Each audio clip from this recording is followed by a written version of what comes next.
Yeah, I mean the heated rivalry of it all. Like I sat in a living, whether it was at a bar or in a restaurant or in his living room, I sat with this man for more than a decade.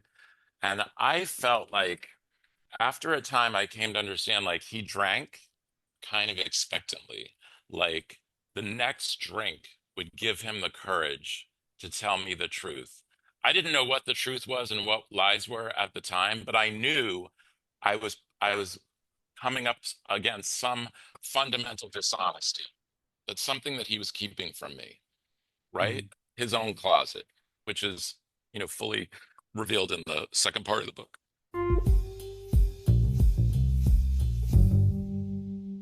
This is Dr. Andrew Rimby. Thanks for joining us here in the Ivory Tower Boiler Room. If you don't know, you can get all of our episodes ad free on Patreon, patreon.com/Ivory Tower Boiler Room. All of Mary's true crime episodes ad free, video episodes ad free from the ITBR interviews. Also, follow us on Instagram, please. Ivory Tower Boiler Room. I like to put a lot of exciting arts and culture clips from the podcast, you know, TV shows, films that we've discussed. TikTok is Dr. Andrew Rimby. Long story, the Ivory Tower Boiler Room one got taken off by TikTok because it was too salacious and scandalous, in my opinion. But I might be just having an Oscar Wilde complex there, thinking, that I was causing such a sensation on TikTok. So please rate us on Apple. It really, really helps. Review us. If you're on Spotify, you can rate us there too.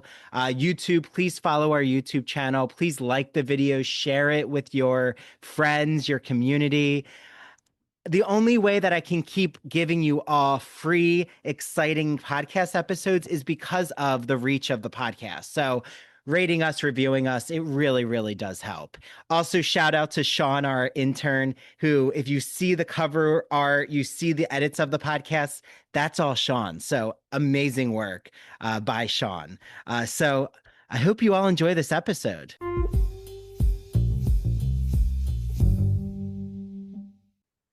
Hi, everyone. It's Dr. Andrew Rimby. Welcome back to the Ivory Tower Boiler Room for a steamy, queer, thematic longing meets desire meets what's it like when a Long Island guy lands in the city and, has to figure things out. I'm really excited to officially have Dale Corvino on the podcast. I did meet Dale, though, at the exciting Rainbow Book Fair, which is coming back in May for everyone who's in the New York City area. It's so accessible, people are so friendly, but more about that later. Dale is a 2021 Lambda Literary Emerging Fellow. He found his voice at the underground literary salon Dean Johnson's Reading for Filth. In 2018, he won the Gertrude Press Fiction Contest. Recent nonfiction includes a profile of Chilean writer Pedro Lemebel. Did I say that Correct. right? Yes, Okay. Lemabel. For the Gay and Lesbian Review, which we'll talk a little about, an essay on queer longing in the digital era for Matt Keegan's 1996, and a chapter in the Routledge Handbook of Male Sex Work, Culture, and Society.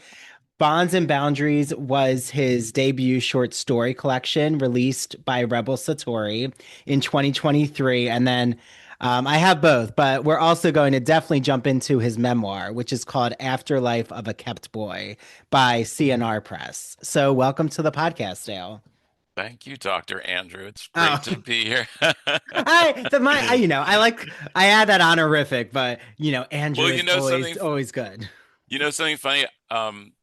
There's a character, the main character, other than me in my memoir, is my college roommate who is called Andres in the book. That's a pseudonym Yeah. that he asked me to use.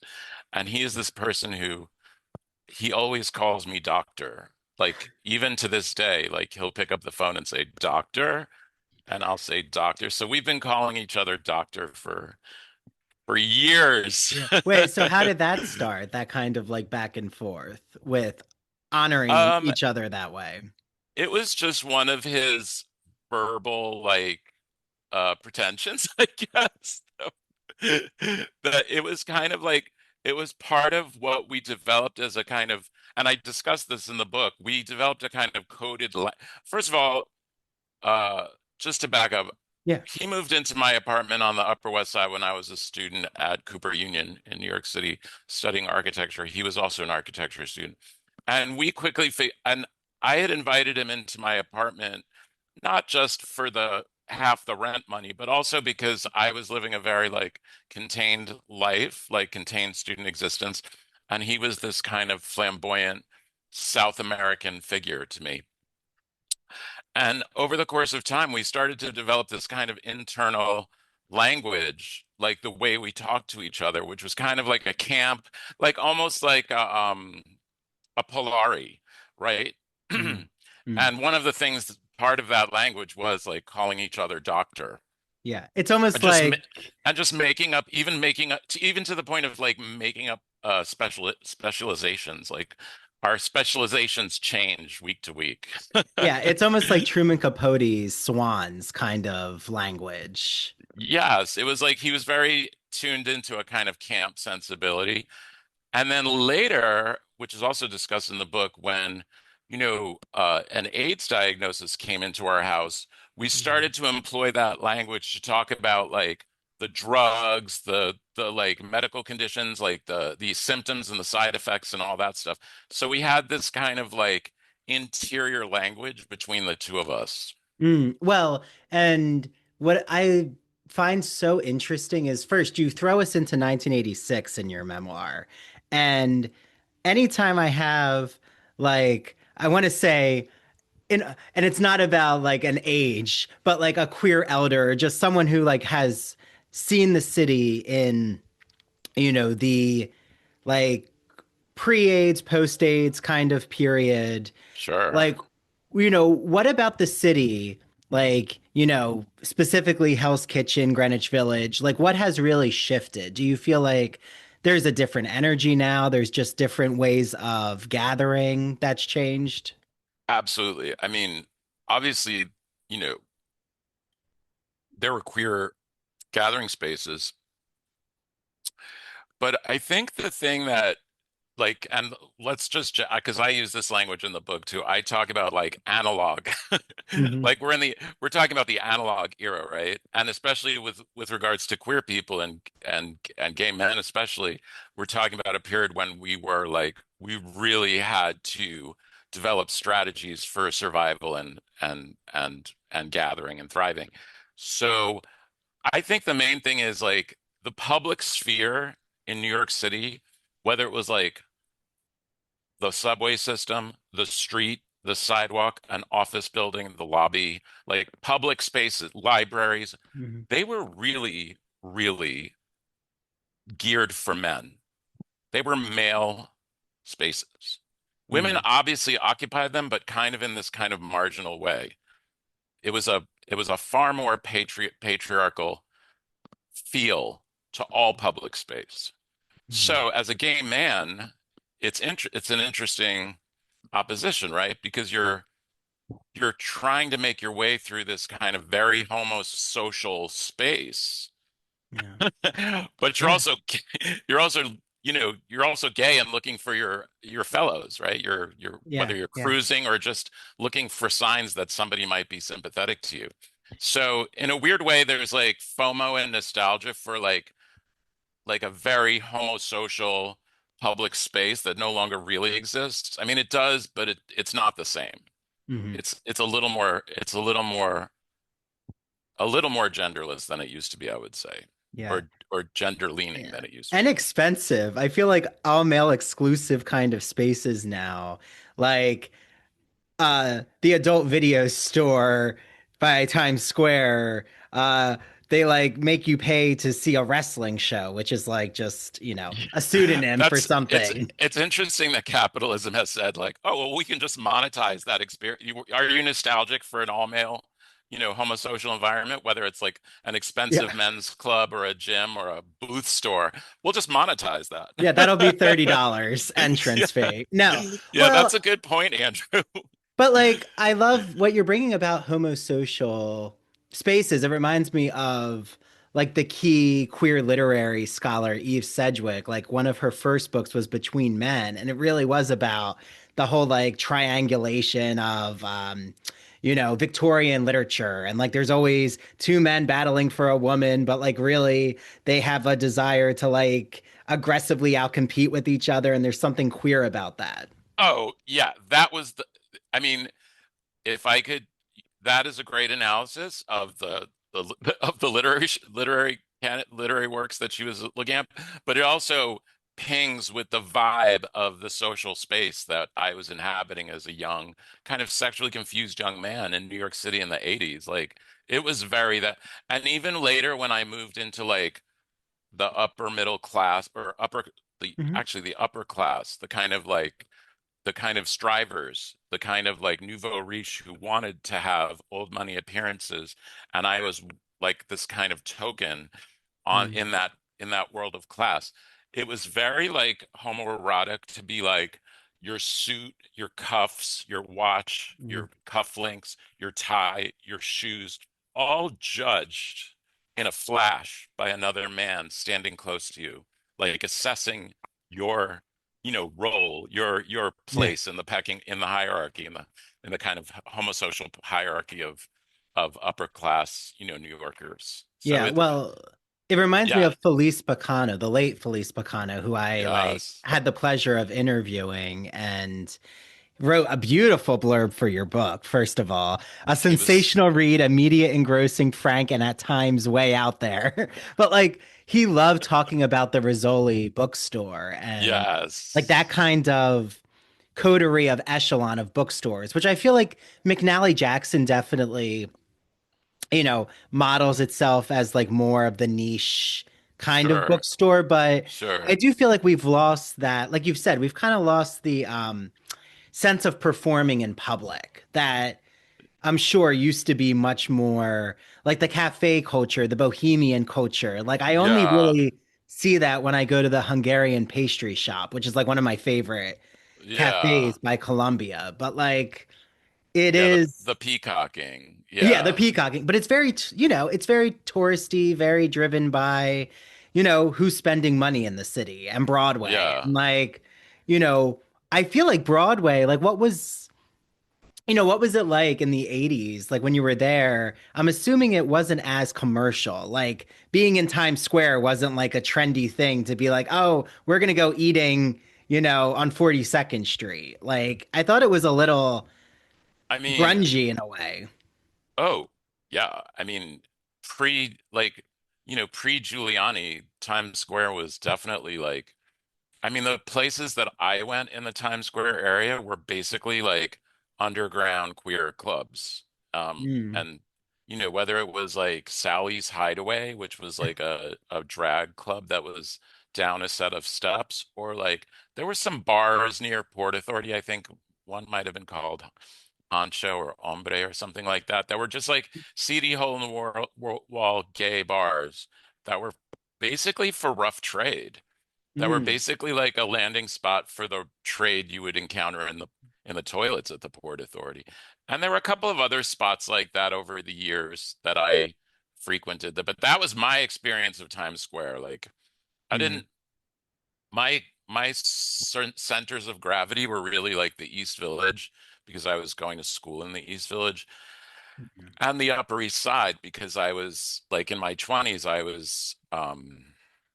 was the kept boy to this British society decorator who lived on the Upper East Side and served all these Upper East Side clients. So I had a kind of, and that's another thing that I try to impress upon in the book when we're looking back on the analog days of New York City, which is like uptown and downtown were two distinct spheres. Like almost you needed a passport to go from one to the other. They were so different. Like there was Mm. a social order, there was a hierarchy. It was much more social hierarchical and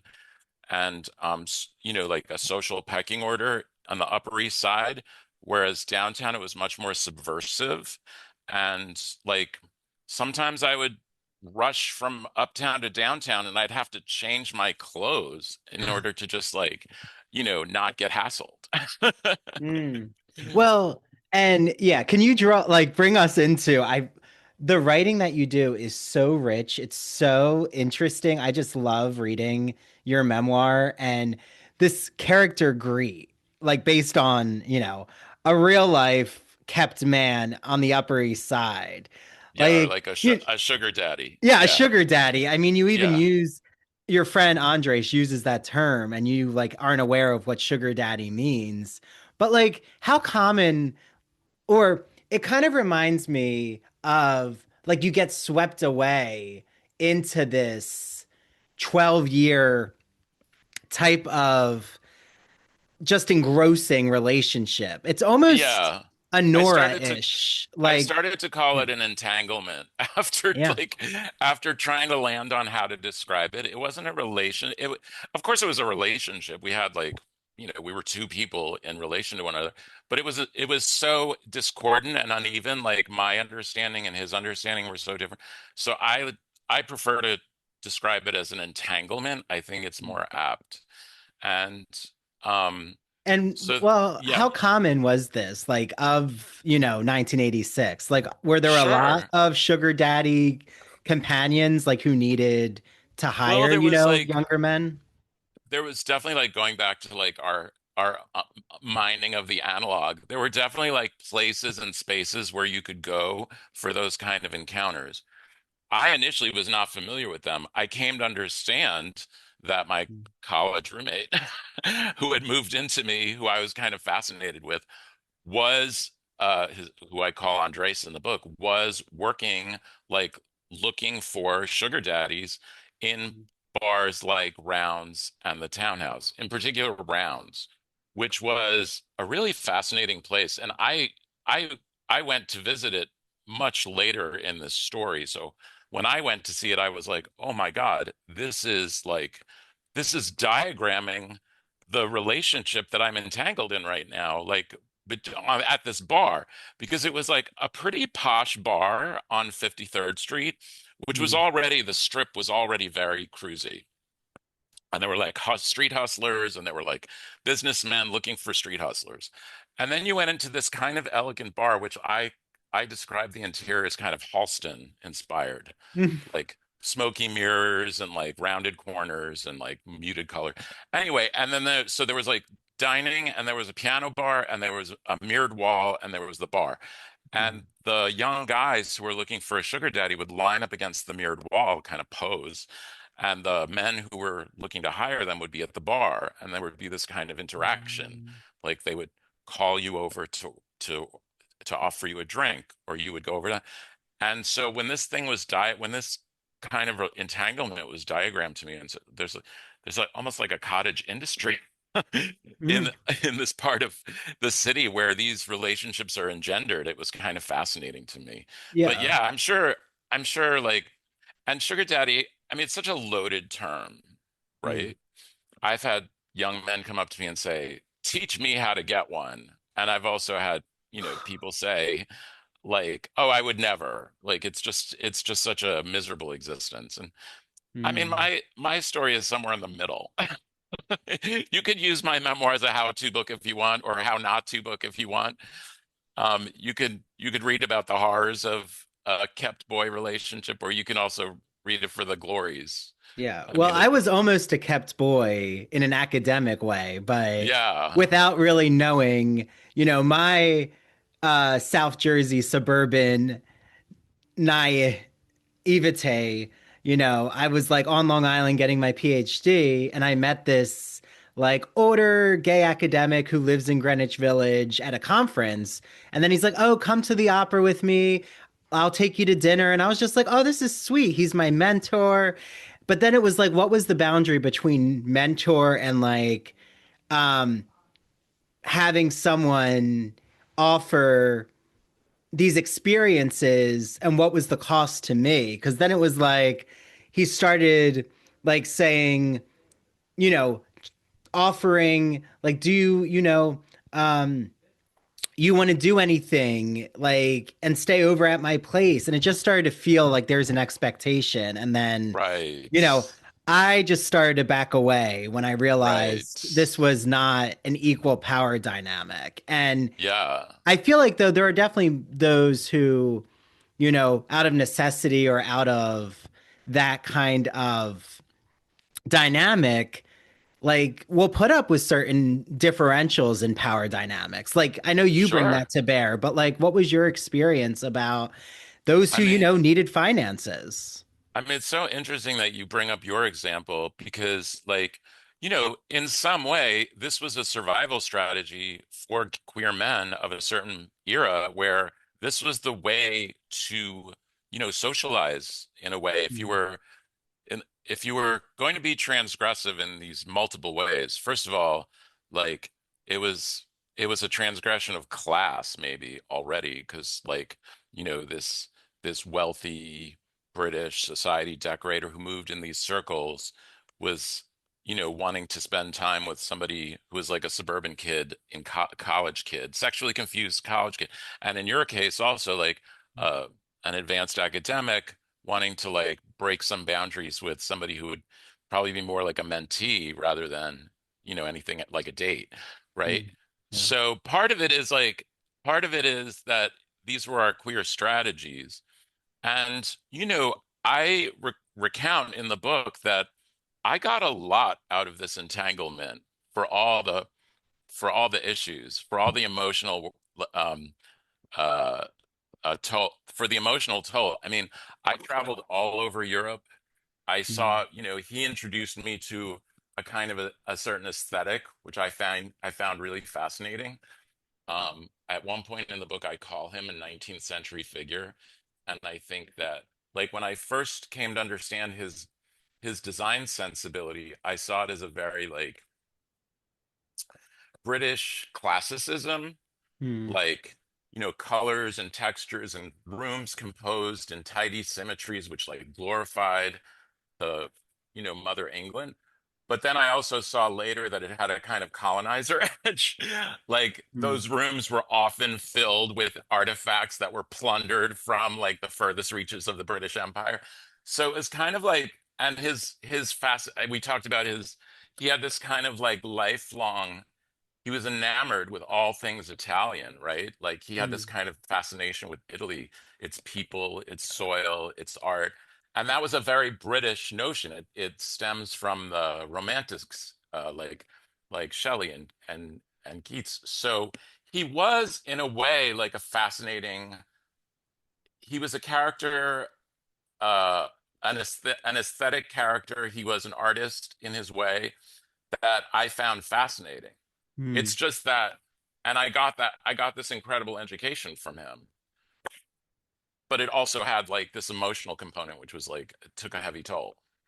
Yeah. Well, and um in both of our examples, um I do feel like there's this type of Dorian Gray experience. Like I tend to think that who I really thought was my mentor was almost like looking back, it felt more now like Lord Henry, and I'm trying to be molded, except I was able to have like an exit strategy because, you know, I'm grateful that I didn't necessarily need his backing or like wasn't, you Yeah. know, beholden to him. But I also do think there's a lot of entitlement that I was seeing. Like, I mean, the reason I really started Drift was I was able to like put my foot down and feel comfortable, but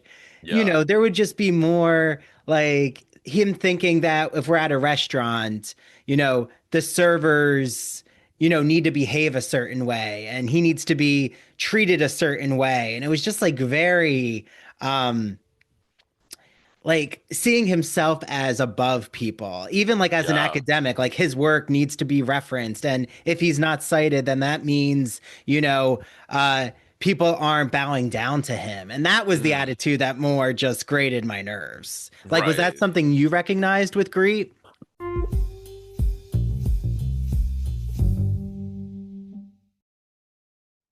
The spring season is here, which means there's a new issue of the Gay and Lesbian Review called Victorian Times, all about my favorite period of literature, the 19th century. And you'll see a rugged Walt Whitman on the cover and the dandy Oscar Wilde. Well, guess what? My first article is now published in the Gay and Lesbian Review called Once Upon a Time in Camden. It's the intro to my book, which looks into their queer literary relationship, but also Whitman and Wilde's homoerotic poetics, and specifically what Whitman does with male same sex desire before the category of homosexuality even existed. Like, how did he even express this in his poetry? Well, you'll have to read my book to find out. Book coming soon. If you know of a publisher, let me know. I'm shopping around right now. But this Victorian issue is so special with the Gay and Lesbian Review.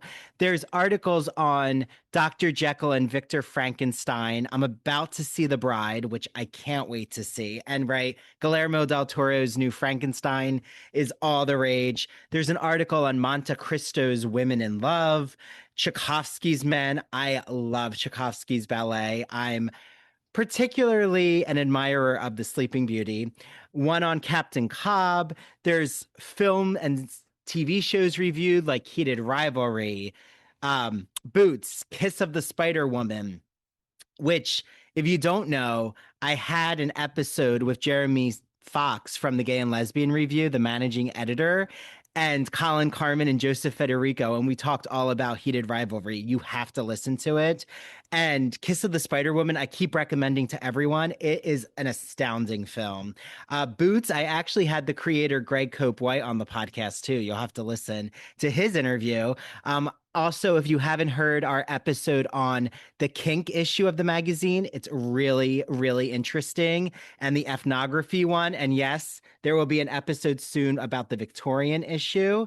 So get your hands on the Gay and Lesbian Review.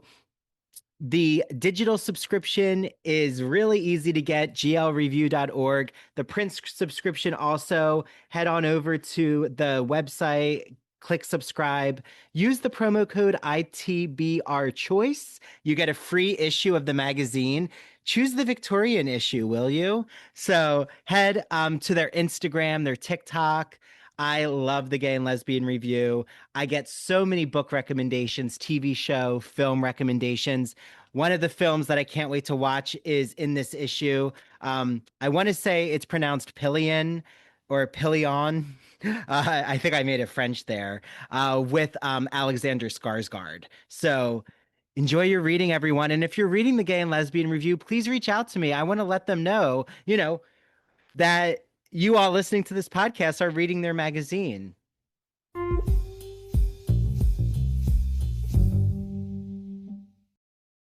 Now that the spring semester is here, I am so excited to let you all know about a publisher, an independent publisher that's celebrating 40 years of great books called Broadview Press. I love Broadview Press.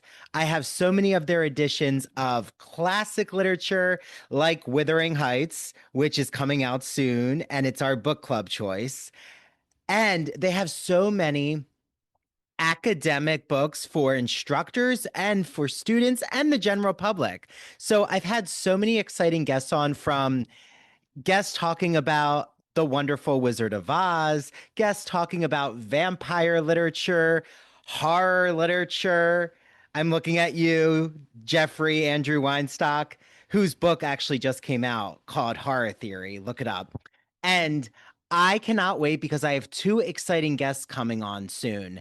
And I've recorded their episode, so I know that it's going to be such an interesting conversation. The first is Rachel Tukolsky, who wrote a book called Writing on Fire, a fierce yet friendly guide to writing humanities essays in college. I've used excerpts of it for my Writing 2 course at Montclair.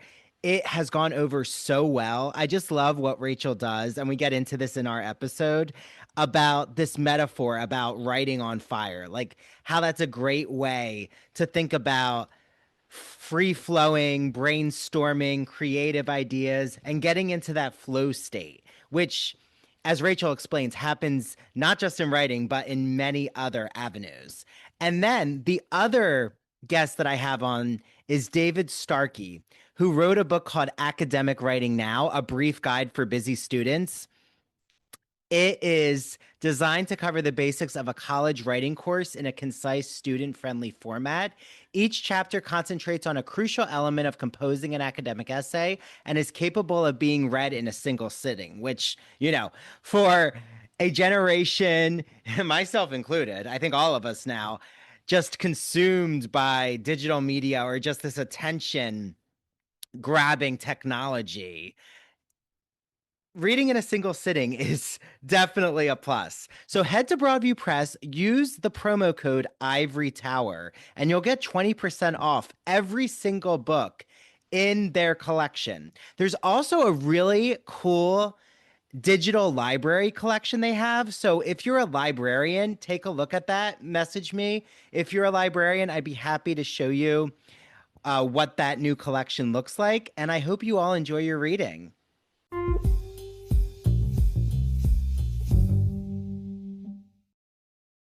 Oh, absolutely. I mean, first of all, he was, and it's really interesting, right? Because he developed this whole practice as an interior decorator, and he presented himself as a British gentleman dressed in his like Savile Row finery, and he had this whole like he gave an appearance, he gave old money appearances Mm, to the bulk of his clients were nouveau riche.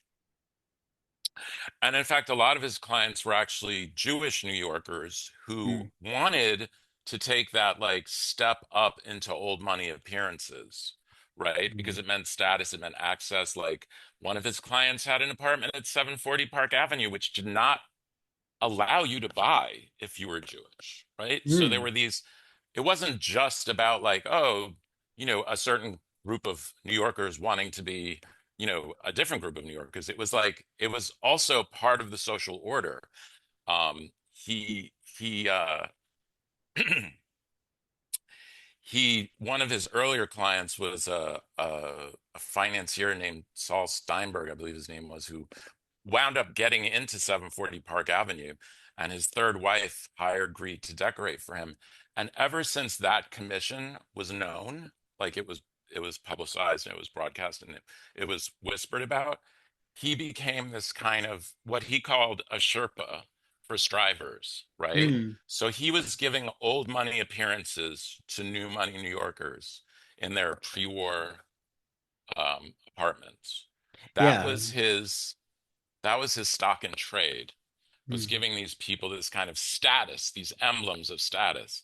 And my role in that was kind of weirdly, it was a part of it too, because his aesthetic really like celebrated all things Italian in this way, like whether it was like in a romantic way, it was like the lands, the ruins, mm, like they opened you to dreaming, the landscapes, whether it was in paintings or art or color schemes or what have you. He was inspired by the Italian landscape, and he thought of me as part of that landscape. Right? His mm, his his romantic obsession for me was I was this kind of like lost. It's even though I'm an Italian American born in Brooklyn, raised on Long Island. For him, I was like a kind of dissolute, exiled Italian prince, and that was the role he cast me in at mm. his table, and that was the role I leaned into in order to like make my stipend. Yeah, So your memoir is such a cultural anthropology of this like type of relationality, like a system that I yeah, feel has, like, I'm so glad that you stamp it into time because I feel like it's shown in TV, and I mean it's shown in a lot of film, but I don't think right. it's something tangible to the public anymore. Yeah. I mean, I found myself as a kid with like, some confusion around my sexuality, with a real affinity for what the scene was happening in New York City at the time, which was downtown, like East Village, underground, queer, experimental scene. And I found myself sitting in Upper East Side restaurants with a suit and tie on. And I was like, and having to like make chit chat and drink champagne. And I was looking at the room around me and saying, this tribe is wild. Like, what are, when you say culture, I was doing cultural anthropology at that table because I was like, Yeah. what are the peculiar habits of this tribe of, of people who like make a show of eating in these places, like in these restaurant spaces where the seating chart is absolutely paramount. Like, are you going to get your table? Do you have the power to pull your table? Are you going to be served like the most sumptuous meals from the chef? Is the chef going to come out? And it's very performative, but it's Mm. also like food. Yeah. So it was like an eating ritual of of a peculiar tribe, in my view. That's how I came to see it as I was sitting at those dinner tables. Yeah. And it reminds me of Primates of Park Avenue. Did you Right. ever read that book? I haven't gotten into it, but I'm familiar with the title, yeah. Yeah, And but it's like, yeah, that whole Upper East Side mom culture, very Real Housewives of New York, like the early seasons with um like Sonia Morgan and Ramona Singer and like if you don't vacation, like if you don't have a house in the Hamptons and in Palm Beach, then like you're not part yeah. of the society. And it's just And that's what fascinating. Greet was to these people. He was kind of like, in fact, I mentioned that I ran it. We were going to dinner at this place, Elio's on the Upper East Side, which is like a very like homey Italian place, but like super expensive. Mm. And we ran into some of his former clients, which I had heard about, and it was Ralph Lauren and Ricky Lauren, right? Ugh. Who were Ralph Lauren, born Ralph Lipschitz in the Bronx. So he's another one of these like strivers, right? Born to a certain class, gives these kind of old money appearances in his collections, right? The polo label, the purple label. And Greet had been his decorator when he had a small apartment when he was a tie salesman. And Greet, Mm. for years, grumbled about the fact that Ralph Lauren basically stole his aesthetic and marketed it, to this Yeah. billion-dollar platform. Yeah. Because he was like, if you look at Purple Label, that was Greet's, uh, attire, his own personal attire. Yeah, I consider Ralph Lauren. I mean, I do enjoy the aesthetic. And now I would consider it very equestrian prep.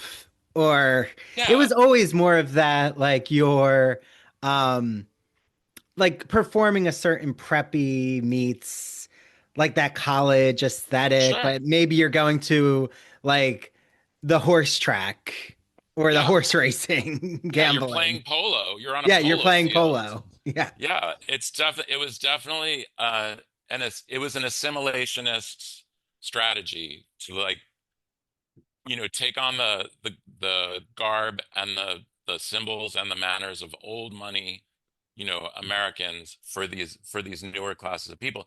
And then the polo label was almost co-opted itself by like the rap world, right? Mm. Who like started wearing it in an oversized way and adapted it to their own. So, I mean, it's a, you know, the story of, class in the United States. It's a kind of assimilationist and, striving story. And Ralph Lipschitz, Lauren Nay Lipschitz is a part of that story. Yeah, I find it so fascinating because um, you're right. Like the one of the oldest men's fashion companies that's still around is Brooks Brothers, Right. and that was like a very waspy, you Yeah. know, higher. I would say, yeah, formal wear, and then yeah, now I just feel like fashion is all over. I mean, like even having a logo on your like outfits is kind of I don't know, déclassé. Like it's if you have too many labels, it's actually now not Right. When you fashionable. see actual rich people, they wear like the most like they wear like the most luxury, like neutral luxury with no Yeah. labels. Yeah. Yeah, yeah. They're like not very concerned about Yeah. what they're wearing. Well, that's something else I wanted to ask is how much did you in that like, you know, orbit with, Gree and his clients, like how much did you learn about what it means to be talking with those like performing a type of upper class aesthetic versus like just being authentically who you are because you're comfortable with your social standing? Like, was there a lot of I performing mean, going on? I think that was one of the most like that was one of the heaviest taxes that I paid because I was in a performative mode for years. Like Mm, I was in my 20s. Like I think I wrote about this in the book. Like my friends were out there like dating and figuring out their like, what they wanted in life and like experimenting with like, I don't know, with sex or romance and what have you. And I was turning myself over to this kind of performance for a year and also drinking a lot. Like mm, it was a very alcohol fueled scene for me. And so I feel like that was one of the emotional tolls that I really paid was like my 20s were spent in this kind of highly performative role, which I increasingly was unable to perform as, as the entanglement, the relationship wore down. And I started to turn to drugs just to show up to the table to drink and do this performance of this kind of dissolute Italian prince who was like witty, could say some outre things at the table, but knew where to draw the line. That mm, was like that in the later years, that was my role. mm. Yeah, like knew what not to say that would draw.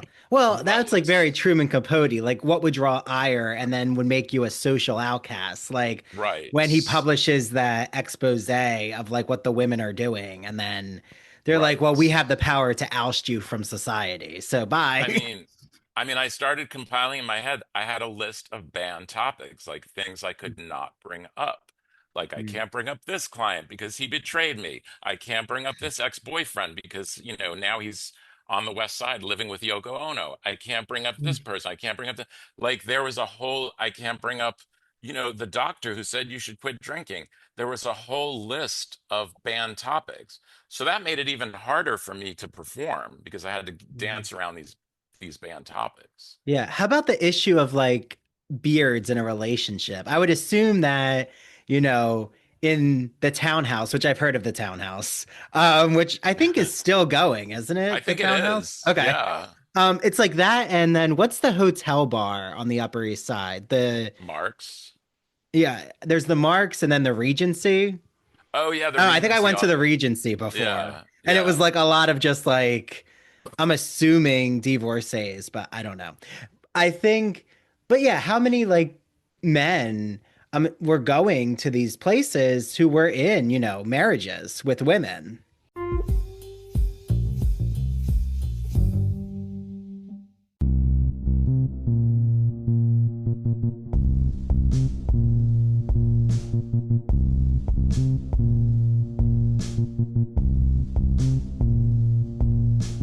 Welcome to Severed, a podcast week dropping new episodes every Monday. Severed True Crime and Severed Paranormal episodes deep dive into murder, mysteries, and the otherworldly in a concise format.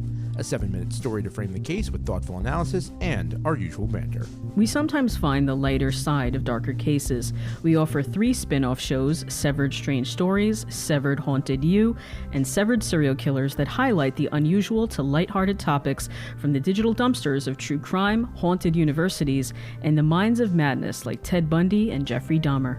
We are your co-hosts. I'm Harry Chambers. And I'm Drew Hudson. Listen on all major podcast platforms, including Rogue Media Network and Radio Garden State. Follow us on Instagram at severed_podcast. You tell yourself, no one wants your college-era band tees. But on Depop, people are searching for exactly what you've got. You once paid a small fortune for them at merch stands. Now, a teenager who calls them vintage will offer that same small fortune back. Sell them easily on Depop. Just snap a few photos and we'll take care of the rest. Who knew your questionable music taste would be a money-making machine? Your style can make you cash. Start selling on Depop, where taste recognizes taste. Now streaming. Disney Plus invites you to go behind the scenes with Taylor Swift in an exclusive 6-episode docuseries. I wanted to give something to the fans that they didn't expect. The only thing left is to close the book. The end of an era. And don't miss Taylor Swift, The Eras Tour, the final show, featuring for the first time the Tortured Poets Department. Now streaming, only on Disney+.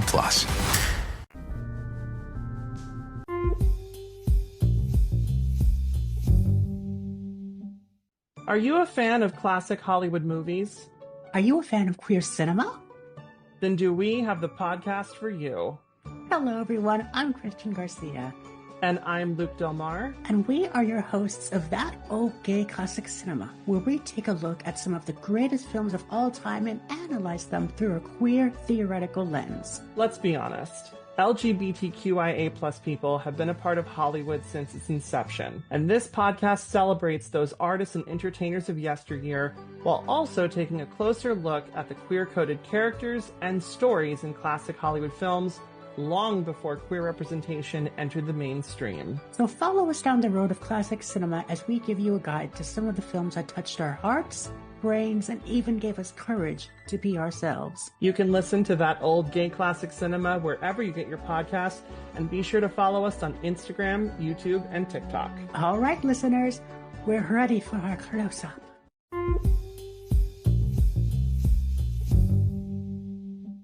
Yeah, I mean, Greet's trajectory with this was very interesting and kind of tragic. And I only learned the real truth of his trajectory after he died.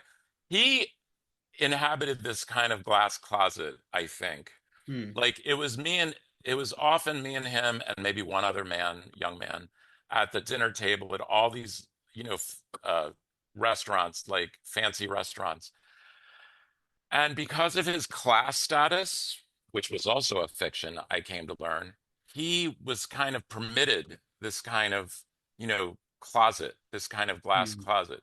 He did this very performative thing of coming off as very butch when he would come into restaurants, where he would like bark orders jokingly at the wait staff and demand this and demand that. And it was all very blustery and butch. And he also had friends who were like that too, who would like be very butch in their presentation. But then once you got to the table, they were like two camp queens, right? So to me, he inhabited this kind of glass closet that was only available to him because of his status.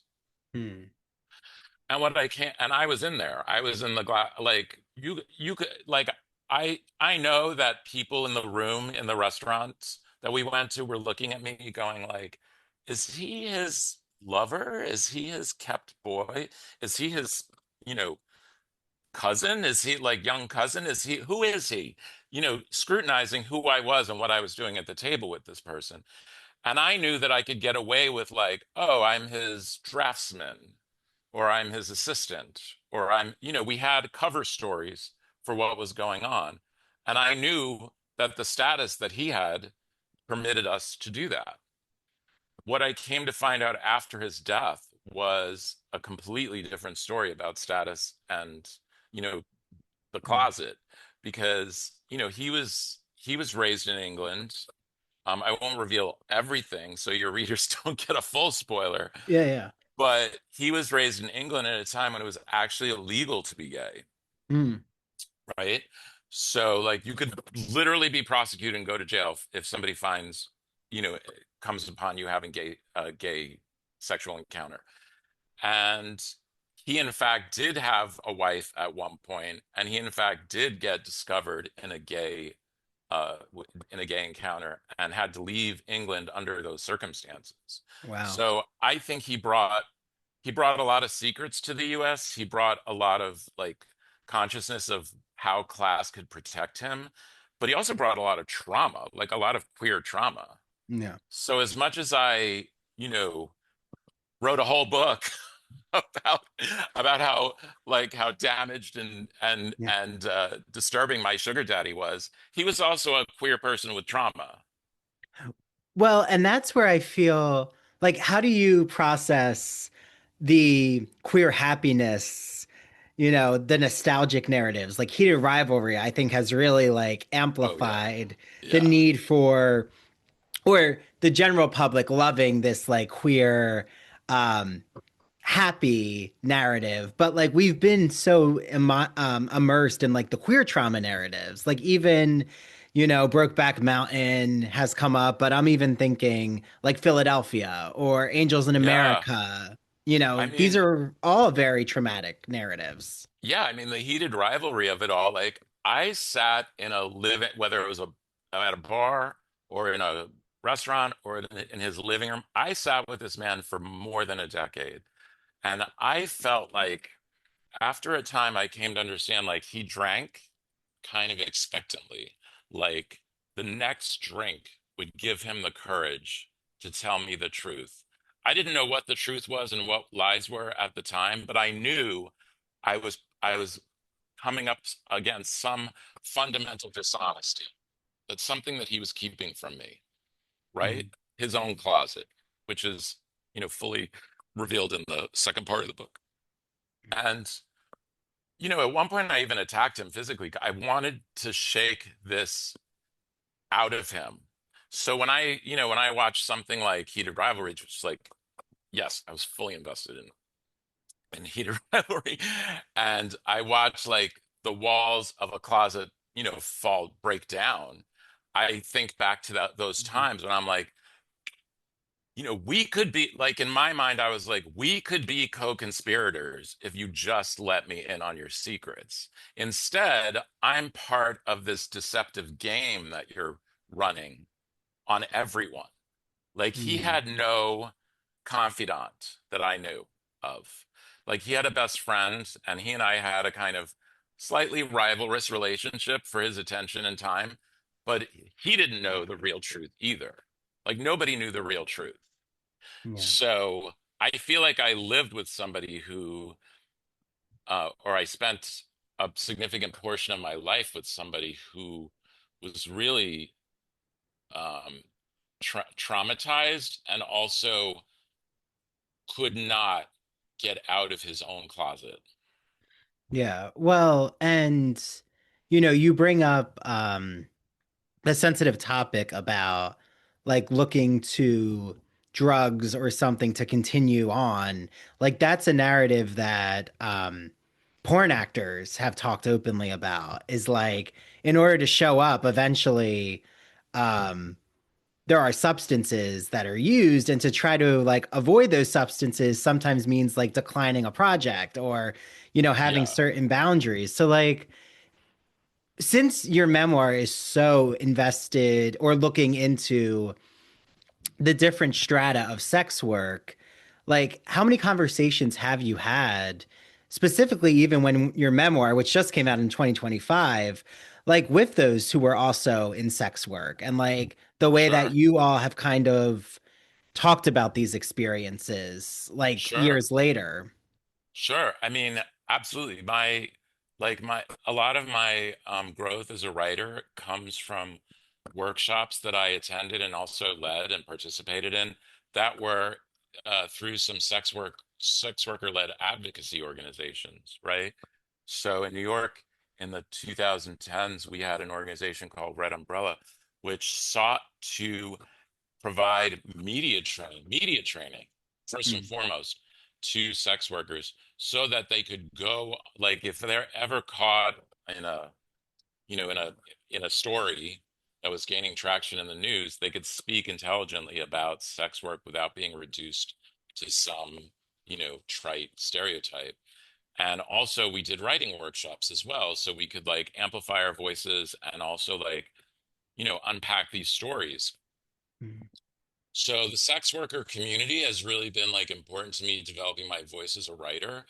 And also I feel like, there's one bit in my bio which is about me contributing a chapter to a huge academic textbook called the Routledge I don't even remember what it's I called. got it. The Routledge. Routledge Handbook of Male Sex Work Culture and Society. Yeah, it's funny. It's called Yeah. a handbook. It's like it's this big, Oh, wow. and it's mostly academics writing about sex work. Like, oh, we did this study of sex workers in Dublin in this period, and we found this male sex workers.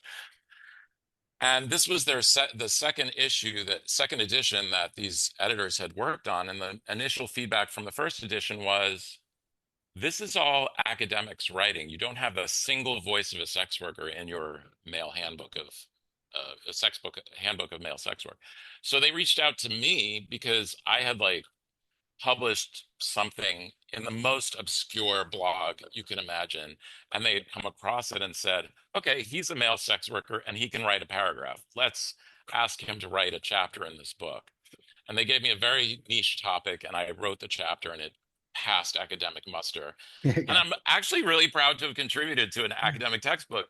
But it's funny because it comes out of a movement or a notion that, like, a lot of representations of sex workers in culture and in literature Mm, are led by non-sex worker voices, whether they're mm, academics or there's a whole strain of what I would call tricklet, right? Which is like examining the dynamics of sex work from the point of view of the client. Like mm, Garth Greenwell, for instance, What Belongs to You is basically a work of tricklet, right? mm. So I think it's important to have sex worker voices in the canon. Yeah, And that has always been a totally. motivating factor to me. With the short story collection, the middle section is all sex work stories that examines like the kind of dynamic, the relational dynamics of sex work situations. And obviously in the memoir, I look at two distinct forms of sex work, right? So like the kept boy sugar daddy relationship that I was in my 20s, which I found kind of oppressive. Like I called that man my colonizer, like at least my emotional colonizer at one point. And in my 30s, I was a by the hour escort working out of AOL chat rooms, which I actually found really liberating as an experience. Mm, So I think it's important to discuss, as you raised, like the different modalities of sex work, whether it's porn performer or cam girl or by the hour hustler or yeah. these kind of more Dominatrix, doms, fin bondage. Yeah, doms, yeah, yeah. these more ambiguous relationships where you're like, is it sex work? At least it's on the border of sex work. Yeah. And then also the emotional component of each of them, where I could have each of us might have a different experience where it's feeling exploitative or it's feeling liberating. So, at least in my memoir, I wanted to frame it as two distinct experiences, two modalities of sex work, two distinct outcomes. One like pretty dark and oppressive, one like pretty liberating. Yeah. And I'm going to try to phrase this question just not that I think it's going to come off wrong, but just to really get to the heart of the idea about like what do you think in terms of like our modern day when it comes to like male sex workers? Do you think that someone is able to be fully in charge of their decisions in the industry? Like, let's take porn, in the porn industry, and also have like another professional identity. Like, say you want to be a professor of literature and you also want to be, I don't know, a Have a stint jock. as a porn actor. Yeah, have a stint as a porn actor. Like, do you think Yeah. that these worlds can coexist, or is it still pretty um like hush hush? Like you have to kind of keep these identities apart. I mean, I would love for porn not to be stigmatized the way it is. And in some strange ways, the OnlyFans generation is appears less subject to stigma, at least for now, than like conventional, porn actors committing performances to film. I mean, I don't know the answer to that. I feel like part of why I'm one of the things that like I did a bunch of appearances for this book last year, and I have a different set of appearances lined up for this year, including coming on with you. I'm also reading I'm on a panel for the Columbia Queer Alliance, which is an alliance of Ooh. queer students at Columbia University. I'm also doing a panel discussion for CUNY for their CLAGS department, Oh, which oh, is their gender wonderful. studies program called Queer Class, and we're going to unpack like issues around sex work in class. and one other, like they're pretty academic in theme. And I really do want to unpack this. Like, I really want to ask this question of like, is like, first of all, what is the sex worker's role in modern in late stage capitalism? Are we like the most capitalist of all the capitalists, or are we subverting capitalism? And also, Mm, like, can we find a place where sex work is destigmatized, mm, like fully destigmatized, mm, to the point where you can have somebody who like has an arc from sex worker to university academic, or sex work to actor, without, mm. without the stigma. Yeah. Yeah. And, I like love to hear about, how you're speaking at these panels. I mean, also your books are available at the center, right? Like the center, are they Uh, available at their bookstore? yeah, Bureau of General Services, I believe, still has copies of both. Okay. Um, it's available in some bookstores. This is the whole thing with like small press distribution. There are some Yeah, yeah. challenges. They're always available online at major platforms. I tend to not recommend Amazon just because of my values, but Yeah. there are other, you can order directly from the press, you can order from other platforms Yeah. online. Bookshop.org is a good one. Bookshop.org, Yeah. yeah. Yeah. But I love what this. No, go For some ahead. reason, All Store doesn't have my memoir, but it does have my first book. I don't, Hmm. I've tried to figure it out with them. I can't.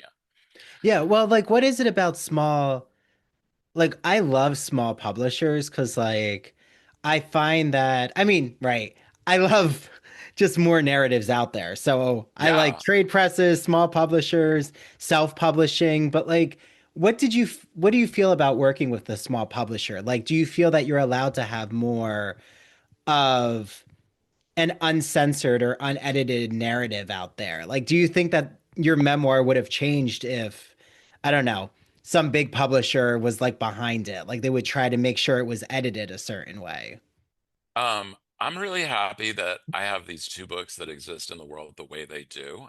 And with that said, I had like challenges with both of them with respect to publishing with a small press. So this was Bounds and Boundaries was published by Rebel Story Press, which is a press based out of New Orleans, which has a whole, if you look at their body of what they've published, it's really important stuff. They have the Library of Homosexual Congress, which is publishing like works from um, somewhat forgotten or unappreciated authors from the AIDS era. They're bringing out new queer works. They have a kind of they have like different imprints. I'm Mm-hmm. under their Queer Mojo imprint, which is really to elevate queer works, and I'm very happy to be with them. With that said, like it's hard sometimes to get a bookstore, even a queer bookstore, to order from a small press because there are like obstacles, like technical obstacles in the way, especially in the wake of like what's happened in the small press world over the last couple of years, where one of the major distributors just like went bankrupt and shut down, and like a lot of books were like destroyed in a warehouse. So those are real struggles. Also, the real struggle is for attention, right? Like like the large, if you have a publication coming out from one of the big presses, you are bound to get some press attention. It's really hard to like, you have to beg for scraps for attention, when you with a small press. Mm-hmm. And I think I wasn't prepared for the challenges of that when this book came out. I was better prepared for the challenges of that when this came out. And I was able to like, you know, line up some press coverage, whether it Yeah. was podcasts or Substacks or like, print publications or Yeah. online Library publications. talks. Yeah, and Yeah. now and I got lined up with the New York Public Library Oh, great. for their Pride discussion, and now I'm going to these academic institutions, Columbia and CUNY and what have you.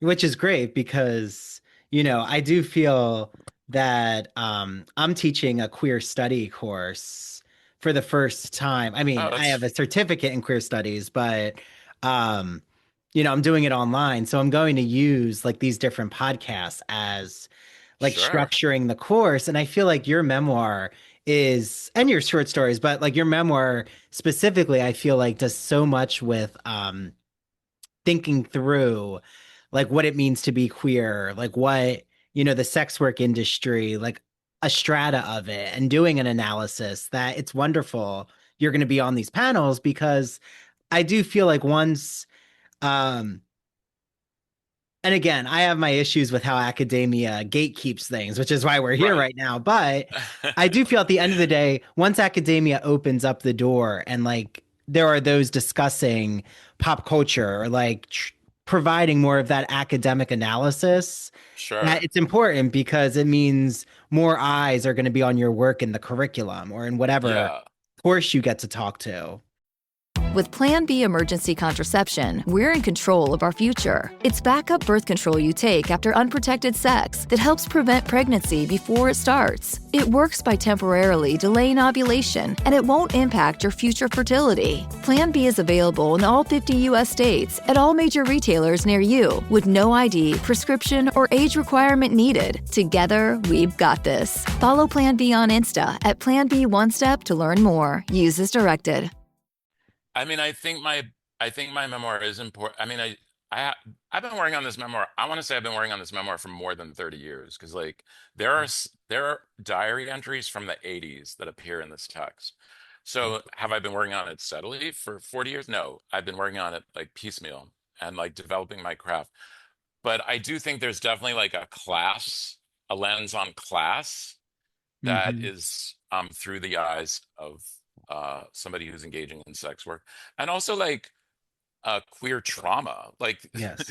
like I was facing a lot of not just my own trauma, but like the trauma of another generation passed down to me, and asking myself, do I want to be somebody who passes this trauma down again? Yeah.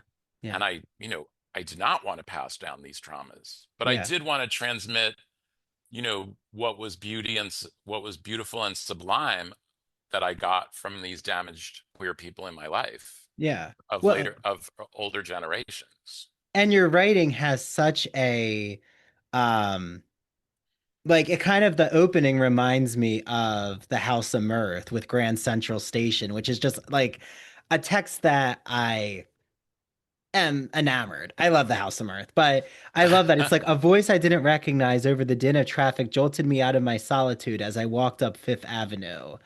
Why would anyone yell my name? And I just like that you bring us right away into this very cinematic scene. And I always think I'm a very Yeah. cinematic visual narrative person. So I Yeah. love, like, I could see Luca Guadagnino doing something with your memoir.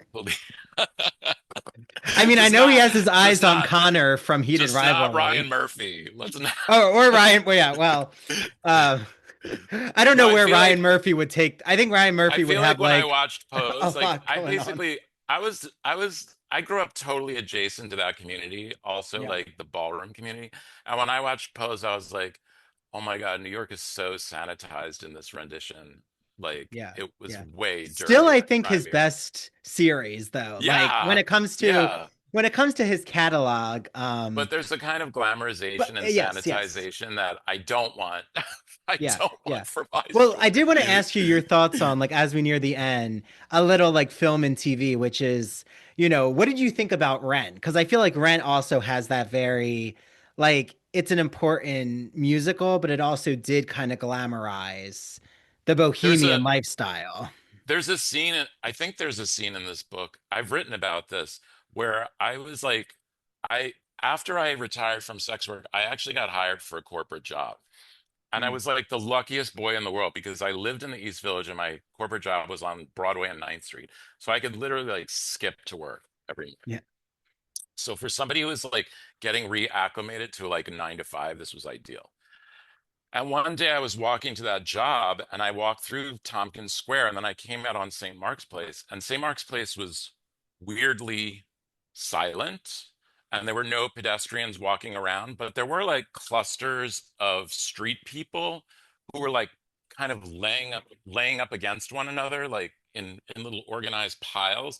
And they had like very colorful yarn like they were adorned with this very colorful yarn.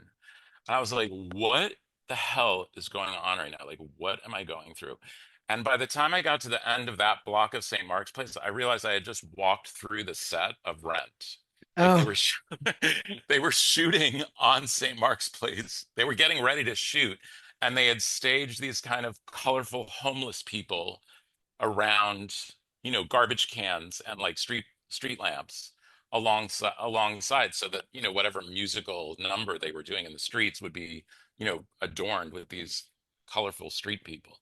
And I was just like, this is so this is like it was such a clear reflection of like how like I do think it's an important story. I do think it's like, an important telling of like uh the strains of Bohemia that, were part of the East Village scene, which I lived through in the 80s and 90s.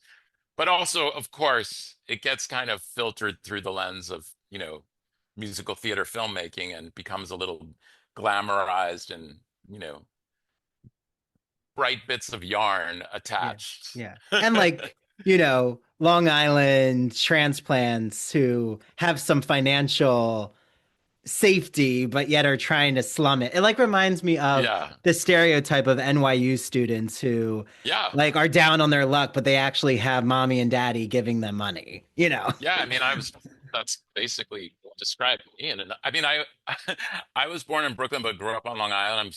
My family's solidly middle class. I got a Scott, like when you get into Cooper Union at the time, not anymore, it was a Mhm. free ride. So for me, it was like a golden ticket, and I probably wouldn't have been able to come to New York City because my parents were very wary of letting me loose in the city. But then I was like, well, I got a full scholarship to attend this prestigious institution. So they couldn't say no, but they Yeah. probably would have steered me away from a city school if I hadn't gotten that. My other choices, like the other schools that I applied for, were like rural campuses or like, Yeah. suburban campuses. So Yeah, yeah. Well, and like, how do you feel? Is there any, you brought up Pose, but is like there any depiction of, you know, trick culture or, hustling that you I actually love The think, Deuce. which one? Did you watch The Deuce? No, I wanted to, is that the one with, I it's think not with Maggie, Maggie Gyllenhaal? it is with It Maggie is? Gyllenhaal. Okay. I wanted Yeah. to see that. Yeah, I Okay. kind of love that. It's also funny, like my husband and I were home watching like whatever, we put on some documentaries, and he loves true crime. So he put on this documentary called I can't remember what it's called, but the slug line was when a serial killer stalked gay New York. No. And it was all about this book based on that Elon Green wrote about this serial killer who operated out of like bars and then like clubs that I was familiar with at the time from being Mm. out in the world. And we're watching this documentary, and my voice comes on over the airwaves, like comes on over it with some background information on these bars and clubs. And my husband looks at me and says, "That's you." And my name is on the screen. He's like, "That's you."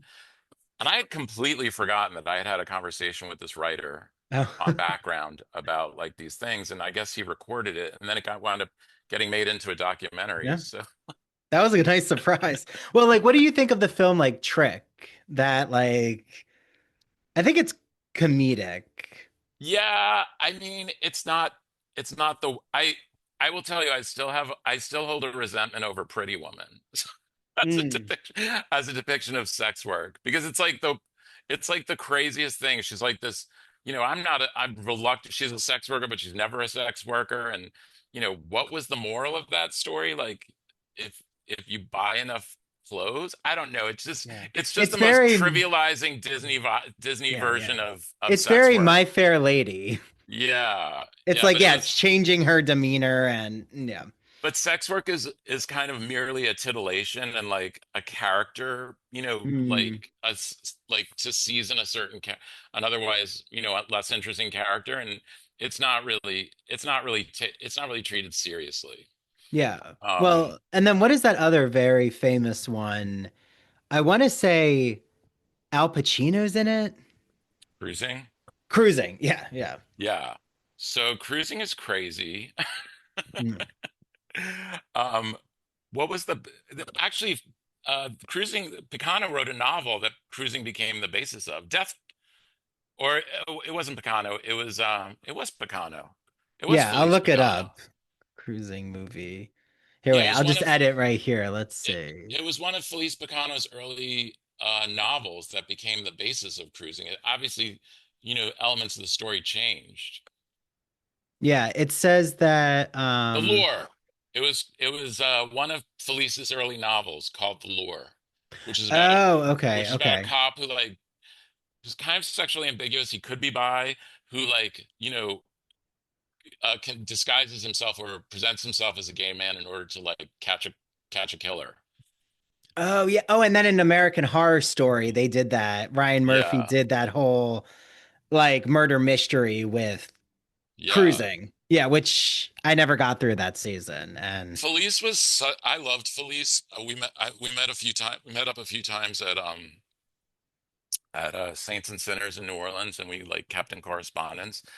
And he was such a great gossip. I mean, like he enjoyed like we enjoyed each other's company because like he liked the stories that I was able to tell. He had a different, perspective. I think he kind of like he never really like um he was kind of adjacent to kind of like some of the relationships that you talked about where it's like are we companions, are we like dating, mm, are we like mentor mentee, but he enjoyed me on like he enjoyed that he appreciated that I was kind of unpacking the stories of like sex work and sugar daddy cat boy relationships. yeah, yeah. Yeah, And I feel like, you know, like there's nothing wrong with a mentor mentee relationship as long as there's humor and there's like a type of equal power yeah, dynamic or just like that's why I love that like Red Eye is starting to do more literary things. I hope that there's more like I would love to be part of a like queer New York book meetup or yeah, something. Like we meet at a cafe and yeah, like have like a conversation with like different people. I mean, I don't know if you know Brian Alessandro, but like he's a sure, close friend of mine. And like we even like go and see movies, like his partner and my partner. And I think like they're definitely like, I mean, maybe that's the nostalgia I have is like more of those kind of artistic meetups. Maybe sure. less so than the bathhouse, which like I know still exists, but now like have you seen how much the Wall Street, like the Russian Turkish bath, they're trying to like bring straight men into? And I'm like, it's just like a very interesting Yeah, um see for me if I go to a bathhouse I want like a spa atmosphere. Like I'm not looking to cruise, I'm looking to like yeah, just hang out with my husband and like read a book and go into the right, sauna. But right. there are like now so many from the straight community who are like reporting on things going on in the steam room or the sauna, and it's kind of Yeah. just Yeah, and then you it have yeah, like young influencer kids who are like taking you through their cruising yeah, experiences in public places, which I also kind of find kind of fascinating, but also like your your ex like I've also written in a couple of essays about like our use of apps, right? mm, Like we use these apps, I use these apps, we use these apps as a collective, and we like give them some really intimate details of our lives, right? mm, mm, And okay, they're great because we can meet each other, we can encounter each other through them, which is our perennial problem. Like how do we, which is the problem you're pointing to, like how do we meet and socialize? And at the same time, these are like data mining operations, that's right? true, So and like geo tracking. yeah, we're giving Yeah, really intimate and specific details of our intimate lives over to these like data mining operations. So yeah, as much as I feel like they can be a portal to like a queer dimension, I also feel like we need to be pretty wary about yeah. the implications. Yeah, well, and I've like talked with I know you've written for the Gay and Lesbian Review, and I've even talked to them about like the opportunity of like a book club that meets up. I know they're in Boston, but like in New York, there's so many. Yeah. Like who write or who are part of like the magazine subscription. Like I would love to even just do like a classic gay book club where like we meet up, I don't know, at a cafe in the city and like talk about Andrew Holleran's Dancer from the Dance or like Yeah. just bringing more of Which, these books to which, attention. Yeah. which Dancer from the Dance, I discussed this with Andrew when I was at Saints and Sinners. The novel itself is the writing of a sex worker. Mm, If you read the intro, it's like this kind of jaded sex worker who's like, I don't want to do sex work anymore. I'm going to write a novel. And the body of the text is his text. mm. Oh, that's an interesting. Okay, when I review look back at that Yeah. text, maybe you should lead that book club. Everybody, We no, gotta I we have I to do do the it. same thing. I remember because it's so compelling. It's so visually compelling. I remember like the Fire Island, like how it evokes Fire Island's hedonism, and then I like had to re-examine because I was compiling a a list, an appendix of all the work in the modern canon that discusses or engages the topic of male sex work, Mm. and I came to understand that like Dancer from the Dance is one of them. Ooh. Oh, could you share that with me, Dale? I'd love to like put that out on The list? yeah, the Sure. list on social It's media. Yeah. yeah, it's the appendix of that chapter I wrote for I can get it to you. I'll Okay, get it to you okay. as a Yeah, I'll share it. it's actually like there people have pointed out some ch titles that I omitted that I overlooked, but Yeah, it's well. not like it's not as comprehensive as I'd like, but it's a starting point. Yeah, well, Yeah. trust me, with like the heated rivalry discussion I had recently with Jeremy from the Gay and Lesbian Review and two other queer men that, you know, it was great that it got a lot of exposure, but I also like there's someone who's like, there's no woman on this panel. And it's like, my response to that is, well, hopefully you'll, you know, feel free to put out your thoughts, if you're a Yeah. woman. Or, Yeah. like I think sometimes people think if it reaches a certain level that like you're the dominant voice, but like you can always add to the conversation. And Sure. I think too, like my whole feeling with Heated Rivalry is I wanted to open more doors for people to read queer narratives, but is it going to just kind of enforce more of this male romance genre? Like, is it going to open the Right. doors to other writers who should be I read? mean, I'm not a genre writer. I Yeah. appreciate and admire genre writers. I'm not looking down on genre writers. I've published a collection of short stories. I've published a memoir, and my next book that I'm working on is biography. I don't think I'm going to be writing an romance anytime soon. Yeah. With that said, I feel like, you know, and the fandom and the appreciation, I, respect and admire. Do I wish there was more space for books like mine? Absolutely.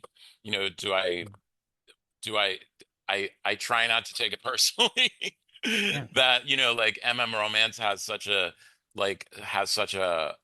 passionate fan base, which includes creators and consumers, who are women, right? Hmm. God bless. Good Yeah. for you. Yeah. And I think that, you know, hopefully it brings more amplification to, work that you're writing or, revisiting, um, gay literature. Like Yeah. I can never believe that like some of these texts just haven't been adapted into film or TV, like Dancer Yeah. from the Dance or, The Persian Boy, Song of Achilles. I mean, there's Right. like iconic texts that require money and they require it's kind of like Luca Guadagnino's queer film, which um didn't reach the level that Heated Rivalry has. And I think, Right. sometimes those genre literature, like you said, they have a diehard fandom. And if you're not writing for a fandom, it can be really difficult to have crossover appeal. But Right. I we'll mean, see. we didn't get a film version of Dancer from the Dance, but we got that Fire Island movie, which was kind That's of a true. which was Yeah. I mean, I found that as somebody who has a house in Fire Island and Cherry Grove and somebody who knows the culture out there, I did not appreciate that movie. I mean, I'm glad it exists, but it wasn't for me. Yeah, I love Cherry Grove. That's like Yeah. that's my place. That's actually where well, we'll take this offline if we, when we meet up in the city, but I started dating my husband who I knew from college um for at least now 14 years, but we actually met up in Cherry Grove because I was staying at the Belvedere in 2023. And Uh-huh. like reignited our passion. And then, Cherry Grove holds a special place in my heart. Yeah, I feel like it's same. become very expensive now, but It is. I mean, also like uh the John Eberhard, that's another. I mean, talk about queer legacies. Mm. That man has some real stories to tell, had some real stories to tell, and he told them to me because he built my house and I bought my house from him. Oh, wow. Yeah. Okay. There's Wait, some that's deep. the partner. It was the partner of the new owner, right? Of Belvedere? So John uh died a few years ago and he was a Broadway set decorator who Okay. built the Belvedere. And he at the time gay people couldn't marry, so he adopted his partner Craig. Oh, okay. So Craig was his adopted son who inherited the Belvedere. And after John died, Craig pulled me aside. I was like, Craig, I'm so sorry about John passing. He said to me, you know, John robbed a bank with three other guys, and they used that money to build the Belvedere and all Mm. these houses out here. And I was just like, not queer bank robbers. Ah. So the gay mafia exists, is what you're telling me. Yeah. And I like somebody needs to like that is a That's film yet to be that's a made. film. That's what Yeah. we need. That's Yeah, the no, no. film treatment of Fire Island I'd like to see other than that, that kind of cultural, culture clash Drek from that that other movie was. Yeah. Or Dancer from the Dance. Yeah. Yeah, yeah. Well, everyone, please, Dale, tell everyone how they can like find you on social media and, get their hands on your works, which, Sure. you know, I'm are a must read. all my socials are my name, Dale Corvino, because I guess I'm the only one. And these two books are available online at most major platforms or in select queer bookshops. Yeah. Um, I know Bureau of General Services carries them. I believe there are still copies available at Fabulosa in San Francisco and a couple of other shops that Nice. off the top of my head are the names are escaping me. And yeah, that's where I'm at. No, Yeah, and there are thank a you, couple of Dale. other podcast appearances where I speak about this work in different kind of modalities, which I actually have really been enjoying. So, like, I'm on the Sniffies podcast. I'm on a Oh, podcast called Queer Discourse with a wonderful person from Chicago named Lou Barrett. And those are the highlights of my podcast appearances, other than cool. this. Well, thank you, Dale. I appreciate that. Well, this was such a pleasure. I can't wait to like continue talking, Yeah, in the and future start with that book you. club with you. I know. Well, now I'm thinking we have to do it in the Yeah, center. I mean, yeah, we should be doing it like right in their yeah, cafe area. yeah. I don't know. I'll have to reach out if someone has a contact at the center. Yeah.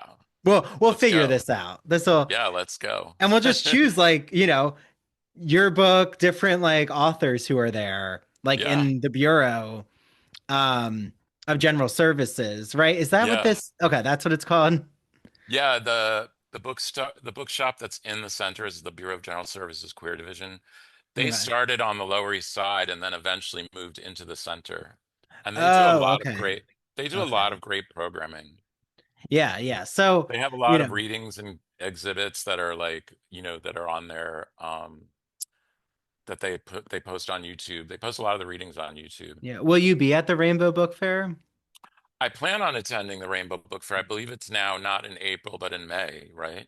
I think it's Yeah. in May. Yeah. Yeah. I Yeah. think I'll probably be there probably with Rebel Satori since they usually get a table there.